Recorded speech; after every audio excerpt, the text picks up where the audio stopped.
Hi everyone.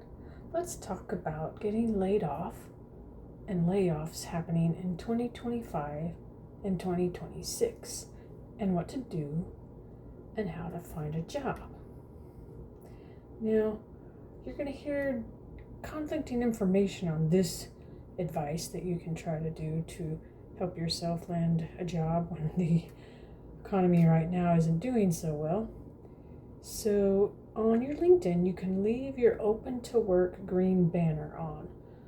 Many people will, advise against that, but many people also advise to do that. Think about it this way. You miss 100% of the shots you don't take. So look at it as if you are advertising yourself and advertising yourself the correct way and selling yourself. If you want to sell yourself, you have to make it known that you're looking for a job, right? I mean, it's already obvious if you're applying to a job, you're looking for one. Employers know that, or they should. And if they're really trying to fill the position, then they want you to apply for the job. And it also allows recruiters to help you, and they reach out to you on LinkedIn or, other ways, whatnot. So this could actually be to your advantage. It doesn't necessarily mean, oh, you're so desperate, you're trying to find a job.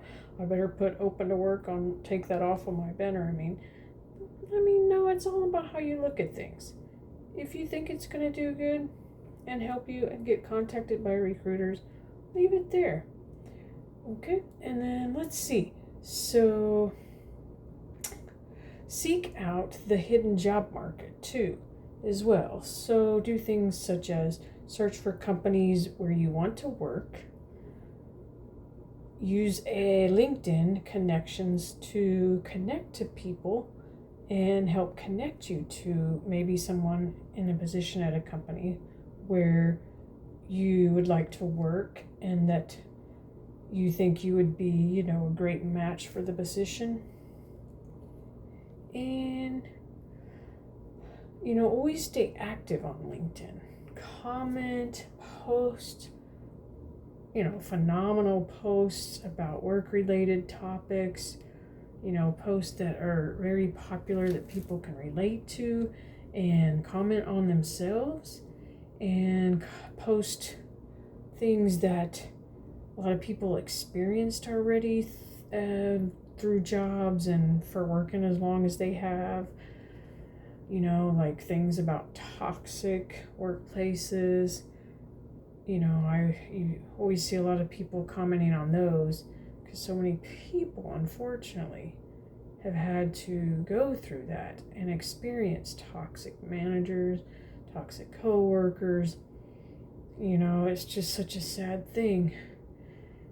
But equip yourself if you're in one of those situations with toxic coworkers and managers on how to recognize that and what to do about it, how to move forward, how to keep your mental health safe, protected, and intact while you look for a better job.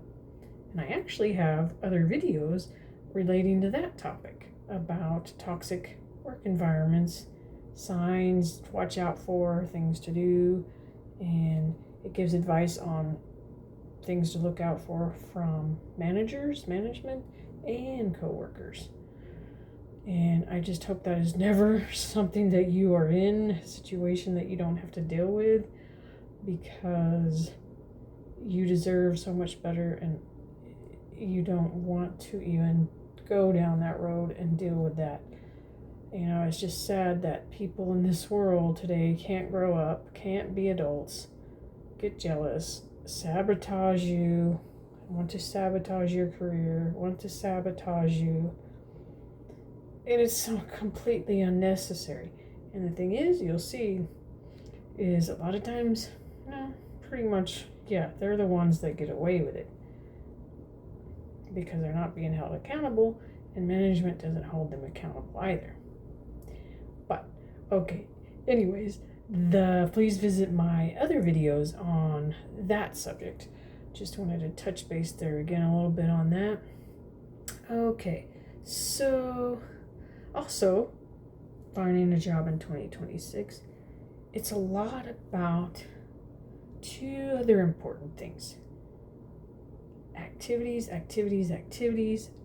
exposure. So activities and exposure. So by that I mean you can control the activities you do, you can control how many jobs you apply to, you can control how often you follow up, if you follow up, when you follow up, sending the emails. You can control what you try to do as far as going to job fairs, doing job-related networking groups, joining job-related networking group, just doing activities to put yourself out there, meet more people. And then exposure, kind of, it's a little bit along the same lines, like you can get yourself out there. If you go to job fairs, you'll be exposed. You'll be meeting people, greeting, shaking hands, giving them your resume. You know that they're already hiring because they're there at the job fair looking for people, and that's why they're there. And exposure is even telling, obviously, your friends, family, people at church even, and just even maybe volunteer, which leads me into the next advice on what to do and how to find a job in this day and time with AI and it, eliminating positions, taking over things. Employers just want to see that you want to embrace it, which is fine. I mean, most people are embracing it, and I've already been embracing it for years now. It's just a little more prevalent now. Sorry, I can't even talk. It's just more, it's just more of a utilized tool now. So, now it's more of a thing. So, people are just using it.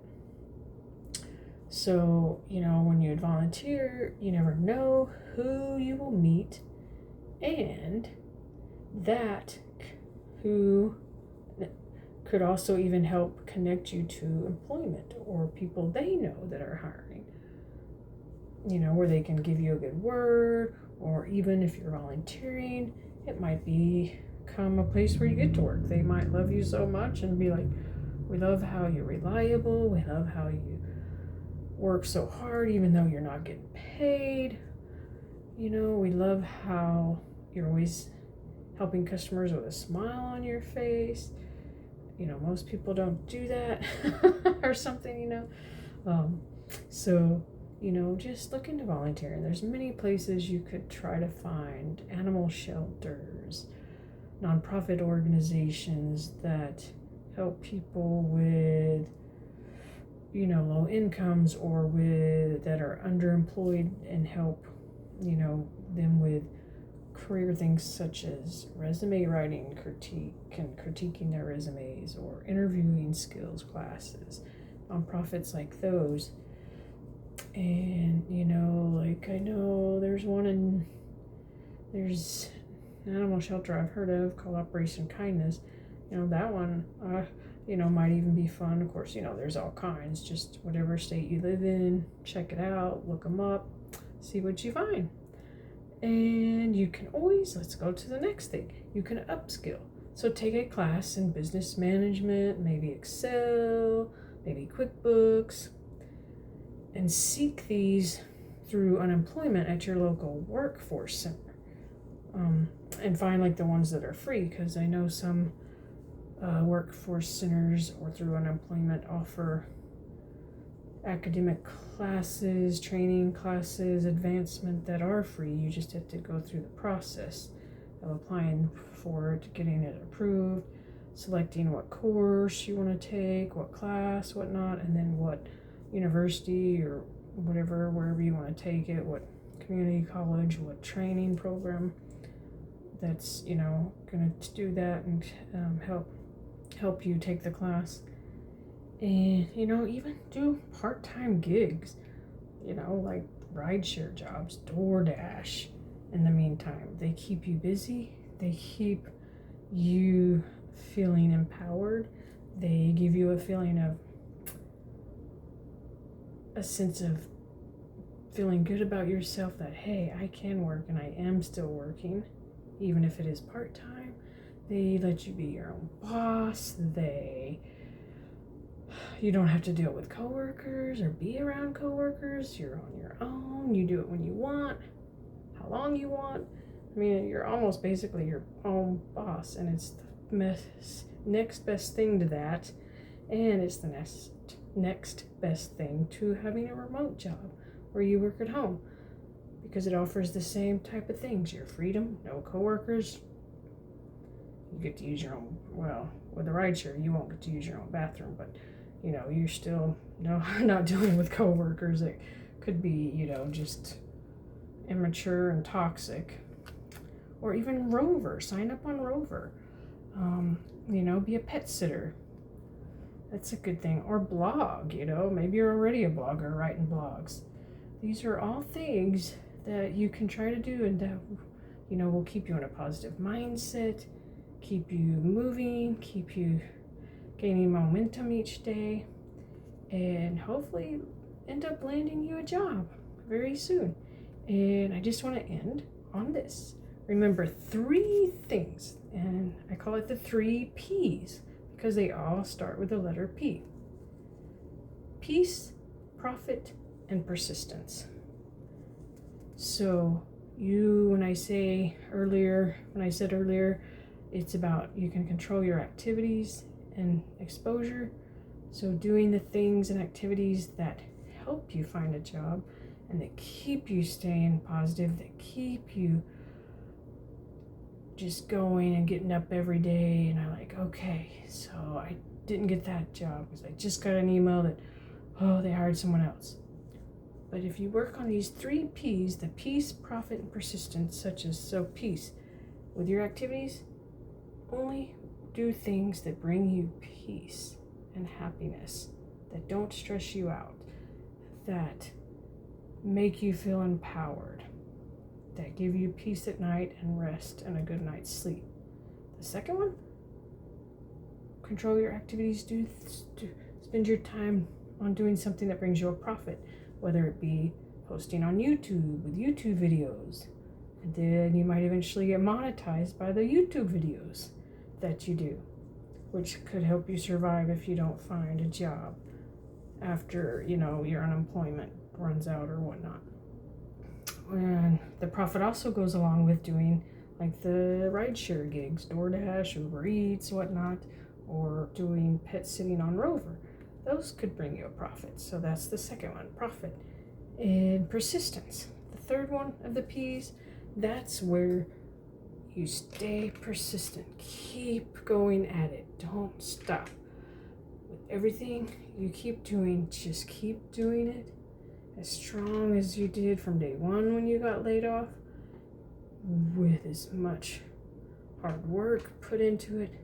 Keep applying. Don't stop, because if you stop being persistent and applying, you're going to start applying to less jobs. You're going to stop sending follow-up emails. You're going to stop tweaking your resume, even though you can put it in an AI system, let it, review, analyze it for you, and basically then all you have to do is edit or review it. But at least that way you can then, still stay persistent.